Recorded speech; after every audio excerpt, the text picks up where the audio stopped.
เจ้าสบายดีพ่อแม่ประชาชนลาวทุกบรรดาเผ่าวันนี้ข้าพเจ้าก็จะมาเล่าเรื่องประเทศชาติบ้านเมืองปัจจุบันนี้เนาะในนามที่ว่าข้าพเจ้านี้เป็นเยาวชนของชาติเนาะเป็นชาวหนุ่มชาวสกันของประเทศชาติเป็นลูกชาวนาคนจนๆคนหนึ่งก็อยากมาเล่าเรื่องประเทศชาติและการบริหารเรื่องภาครัฐเนาะซึ่งนำมาสู่ภาชนะของแผ่นดินเกิดของคนลาวทุกคนก็ได้ยินหมู่คู่โอ้ลมมาหลายคนทั้งลง YouTube อยู่หยังเนาะว่าการบริหารของภาครัฐมันบริหารแบบขายซาดเนาะข้าพเจ้าก็มีหูมีตาเนาะก็อยากมาเว้าเรื่องมีเสียงนิดนึงเกี่ยวกับการบริหารของรัฐบาลโจรเนาะบริหารแบบผู้ประชาชนเนาะเจ้าเนาะและการนำต่างชาติเข้ามาเป็นสิทธิ์เป็นเจ้าเป็นจองในประเทศลาวข้าพเจ้าอยากว่าในนี้เพราะว่าภาครัฐคูเมอร์นี่มันสิอันนั้นเลยเนาะมันสิล่มจมเลยเนาะกับการบริหารของพวกท่านเนาะเพราะเป็นอย่างที่ว่าในนั้นประเทศลาวนะ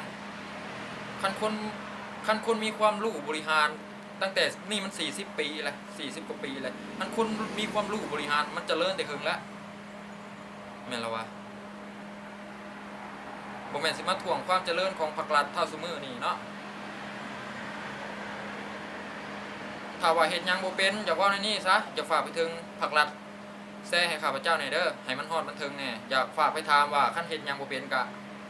ให้พากันลงมาซะตอนนี้ประชาชนมันน้ำตาแทบสิเป็นสายเลือดแล้วกับการบริหารของพวกท่านนะเนาะความเจริญที่พวกท่านดึงเข้ามานะประชาชนเคยถามอยู่บอกว่าประชาชนต้องการนะ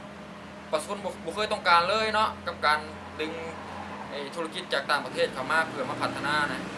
มันบ่แม่นพี่น้องมันสูญเสียหายหลายกับผลที่กระทบตามมานะเนาะ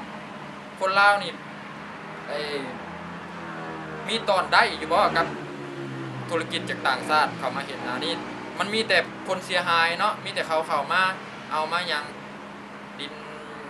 เขตน้ำแดนดินนี่มันเริ่มเสียนั่นเลยเนาะมันเริ่มเสียหายหลายอะไรกับการบริหารของพวกท่านนะพวกท่านเห็นแบบนี้นะมันสัมว่าแยกแผ่นดินแล้วแยกแผ่นดินในเขามาปกครองเป็นเจ้าเป็นจอมแล้วอันนี้ก็มีความเป็นห่วงหลายเนาะให้อยากฝากไปถึงเยาวชนประชาชนให้ไปคำนึงถึงข้าพเจ้าเว้านี้คันว่ามันบ่แม่นกะด่ารถเนาะข้าพเจ้ากับลูกประชาชนเยาวชนลาวในหั่นแหละคันบ่เว้ามันก็สิบ่คือเนาะคันเว้าหลายมันก็สิเอาไปฆ่าไปติดคุกติดตารางอันนี้นะมันพักเดียวพวกนี้มันอยู่อำนาจมันอยู่ปลายปืนพวกนี้นะอำนาจปลายกระบอกปืนพวกนี้มันมีพักเดียวแข่งยังมันก็แข่งผู้เดียวมันชนะมันบ่มีหลายพรรคการเมืองคันว่าพื้นนี่ถึงการเปลี่ยนแปลงนี่ก็อยากให้เปลี่ยนแปลงนะพี่น้องเอ้ยประชาชนเลยให้มาออกมาเป็นเสียงใดเสียงหนึ่งซอยกันให้มีการเปลี่ยนแปลงไปสู่ประชาธิปไตยเอาประชาชนเป็นไงเนาะหรือว่าอยากพาไปถึงตำรวจทหารเนาะคันว่าพื้นมีน้ำใจหักชาติให้คิดคำนึงเนาะตำรวจทหารว่าพวกท่านรับใช้ภัยรับใช้ประชาชนหรือว่าสิรับใช้รัฐบาลโจรคอมมิวนิสต์ที่ว่าเวียดนามที่ว่าภายใต้การนำของเวียดนามนะนำขึ้นมาตั้งรัฐบาลนี่มันเป็นรัฐบาลหุ้นพี่น้องรัฐบาลหุ้นของเวียดนามทุกสิ่งทุกอย่างที่ว่ารัฐบาลบริหารนะเวียดนามเป็นอย่างเวียดนามมันต้องเห็นดีนะคันเวียดนามบ่เห็นดีมันก็บ่ได้บริหารประเทศชาติบ้านเมืองเฮาเนาะอย่าให้เฮ็ดคำนึงถึงแบบนั้นเพราะว่าประเทศชาติบ้านเมืองคันเว้าพื้นข้าพเจ้าออกมาเว้าผู้เดียวนี่โดยที่ว่าประชาชนเจ้าก็ย่านข่อยก็ย่านแม่นอยู่ดอกว่ามันเกิดกับครอบครัวคนอื่นเนาะการสัมพนาที่ดินของพรรคของรัฐนะประชาชนได้รับผลกระทบความเดือดร้อนแม่นอยู่ดอกมันเกิดกับครอบครัวของคนอื่นเขาสร้างดอกมันบ่แม่นพี่น้องเฮาแต่สักวันหนึ่งมันเบิดแนวขายแล้วมันก็ต้องฮอดครอบครัวของพวกท่านครอบครัวของข้าพเจ้าสักวันหนึ่งเนาะอย่าให้คิดแนวนั้นให้คิดมา ลุกขึ้นมาเป็นหูเป็นตาจับคันว่าพื้นจับปืนจับพาได้ก็จับแล้วเนาะเฮ็ดได้ประเทศชาติเนาะเป็นของคนลาวทุกคนเด้อให้คิดแนวนั้นแผ่นดินลาวนี่สะพนาไปแล้วมันมีแต่แนวเสียหายบ่แม่นสิกินแค่10 ปีนี่ข้างหน้าหรือว่า100 ปีข้างหน้ามันกินส่วนลูกของส่วนลานของประชาชนลาวบรรดาเผ่าทุกคนเผ่าลุ่มเผ่าเทิงเผ่าลุ่มเผ่ากลางเนาะให้คำนึงถึงแนวนั้นเพราะว่าข้าพเจ้าติดตามมานี่มัน4 ปีเลยที่ว่าข้าพเจ้าเรียนจบมามัน4 ปีเลยเนาะคันว่าพื้นในปี2029ออกจากกระโดดความถูกยากมันเป็นไปบ่ได้ดอกประชาชนเจ้ายังเจ้าบ่เบิ่งการบริหารของเจ้าบ่เบิ่งว่าประชาชนไปได้สำใดสิเฮ็ดแนวใดประชาชนจังสิไปได้คันว่าพื้นนี่รัฐบาลนี่มันบ่แม่นคนของเฮาบ่แม่นคนของคนลาวเด้อมันเอาแก้วโฮจิมินห์นะมาวาบมากราบมาไหว้เนาะอยากให้เว้าในนี้ข้าพเจ้าทุกวันนี้ก็ได้ยินหมู่คู่เว้ามากหลายคนหลายอย่างหลายเสียงหลายสายเนาะมันพอสิก็อยากฝากฟังไปถึงบรรดาชาวหนุ่มชาวสกันทางฝั่งไทยและฝั่งลาวเนาะประชาชนเนาะให้จับกลุ่มจับยังคุยกันให้เป็นอยู่เป็นกลุ่มเป็นก้อนเพื่อความสามัคคีกันปัจจุบันนี้บ้านเมืองปัจจุบันนี้มันมีมีโจรมาปุ้นซาดแล้วเนาะพ่อแม่พี่น้องประชาชนบรรดาเผ่าอยากให้ว่าในนั่นแหละประเทศชาติของเฮานี่มันสิสูญเสียแล้วเนาะแต่กี้คันว่าพื้นในประเทศลาวการปกครองอยากให้คิดถึงอยากให้พี่น้องเข้าไปเบิ่งประวัติศาสตร์เนาะให้ไปเรียนรู้ประวัติศาสตร์การปกครองของพระเจ้าแผ่นดินพระเจ้ามหาสิบิตเฮาเนาะอยากให้เขาไปเรียนรู้ว่าเพิ่นปกครองเป็นใดแบบทอนโฮมแผ่นดินให้ทอนโฮมแผ่นดินไว้ให้ลูกให้หลานบ่หรือว่าแบ่งแยกแผ่นดินคือภาครัฐปัจจุบันนี้เนาะอยากให้พี่น้องเข้าไปเบิ่งทาง YouTube อินเทอร์เน็ตทุกวันนี้โลกมันก็ไปไกลแล้วให้เรียนรู้อยู่หั่นบ่ต้องไปเรียนหลายเพราะว่าภาครัฐคู่มือนี่มันสอนให้ประชาชนหักเวียดหักแก้วหักจีนทั้งที่ว่าเวียดนามบ่ได้นำหยังมาให้มาสอนประชาชนเลยเคยมีบ่เวียดนามนำเครื่องนุ่งห่มบ่มาสอนพัฒนาโรงเรียนบ่มีแต่มันเข้ามาเอาทรัพยากรของชาติพี่น้องให้คิดนั้นโดยมีการเห็นดีเห็นงามนํกับภาครัฐเพราะว่า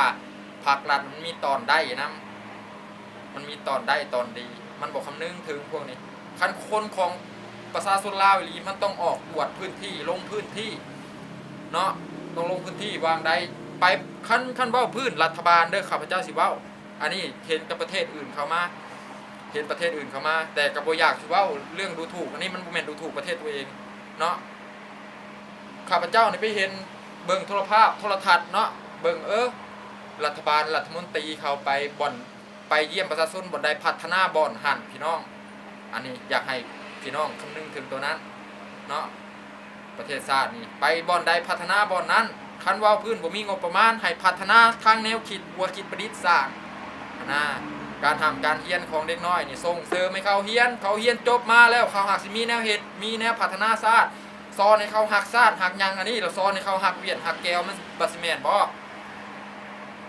อันนี้ล่ะปลดปล่อยมาแล้วก็ยังซ้ำว่าบ่ได้ปลดปล่อยพี่น้องยังเป็นที่ธุระกันดารยังมีโจรมาปล้นประชาชนอยู่มันบ่แม่นปลดปล่อยได้นี่นะได้มันเป็นการเข้ามาปุ้นซ่าอย่าให้คิดถึงในนั่นแหละเนาะก็อยากฝากฟังไปทางฐานทองรุ่นเนาะผู้โตกำนาจสูงสุดเนาะตอนนี้ก็อยากให้มีการเปลี่ยนแปลงเนาะให้มีหลายพรรคการเมืองเนาะคันมาเห็นแบบนี้แหละพวกเฮานี่แหละประชาชนนี่แหละเป็นคนเปลี่ยนแปลงเองเพราะว่าอย่าฝากมาในนั้นเนาะคันบ่เปลี่ยนแปลงล่ะประชาชนนี่แหละสิปลุกระดมกันเปลี่ยนแปลงเองเนาะอย่าฝากไปถึงในนั้นคันเฮ็ดหยังบ่เป็นก็ให้ลงมาให้คนที่ว่าเขามีความรู้ทางเศรษฐกิจหรือว่าแก้ไขปัญหาได้คันตัวแก้ไขปัญหาบ่ได้ก็ให้ลงมาอย่ามาถ่วงความเจริญของประเทศชาติให้คนเขามีความรู้แล้วขึ้นไปแก้ไขปัญหาคันตัวจะแก้ไขปัญหาคันบ่อยากให้หมู่ขึ้นมาก็มาถามพวกเฮาว่าประเทศชาติสิเฮ็ดแนวใดถามประชาชนหรือว่ามาถามเฮาก็ได้เฮาสิบอกตัวแก้ปัญหา เด้อให้ไปแก้ปัญหาที่ประชาชนก่อนไปถามประชาชนก่อนประชาชนต้องการหยังเนาะการแก้ปัญหานะเจ้าอย่าลืมข้าพเจ้าฝากฟังไว้สักนี้เนาะให้ประชาชนปลุกจิตใจมาเว้าเพื่อปลุกขวัญกำลังใจปลุกการตื่นการนอนของไอ้ประชาชนลาวเนาะเดี๋ยวนี้นะเวียดมันเข้ามาเนี่ยเหลืออีกแค่ 30% พี่น้องมันควบคุมไปแล้วทางเศรษฐกิจนะทางการเมืองนะทางการทหารนะข่าวไอ้เมื่อเช้านี้ข้าพเจ้าตื่นขึ้นมาข้าพเจ้าบัดมักติดตามข่าวเลยนอกประเทศและในประเทศเนาะติดตามมา4 ปีแล้วบ้านนี้นะโทรภาพลาวเวียงจันทน์นะมันมีกะเป็นยังคือเอาเวียดนามนะมันเป็นสื่อมาเป็นข่าวประจานเรื่องจ้าพวกฐานพังรู้เรื่องบอกข้าพเจ้านี่พังบ่รู้เรื่องจากมันสิประกาศยึดบ้านยึดเมืองนี่ประชาชนลาวนี่ก็ยังพังบ่รู้เรื่องแล้วเนาะทั้งที่ว่าสื่อสารนั่นน่ะแต่งตั้งขึ้นมาเพื่อเป็นของประชาชนลาวให้ประชาชนลาวรายงานข่าวรายงานยังอันนี้ลาวเวียดเอายังมารายงานข่าวประชาชนลาวมันบ่รู้เรื่องในประเทศลาวนะอย่าให้มันแนวนั้นอย่าให้ประชาพันว่าพื้นนี่จะให้ประชาชนมีสิทธิ์ลายกว่าได้ในลาวนะนี่เราเอาต่างชาติต่างยังมีสิทธิ์มาข่มประชาชนลาวอันนี้มันโมแมนมันไม่ใช่มันไม่คือคันเขาเปลี่ยนแปลงนะพวกตัวสิบริอยู่ในประเทศคันประชาชนเปลี่ยนแปลงนะให้คิดคำนึงถึงจุดนี้เนาะเจ้าเนาะสบายดีพ่อแม่ประชาชนลาวข้าพเจ้าบอกว่าลายพวกนี้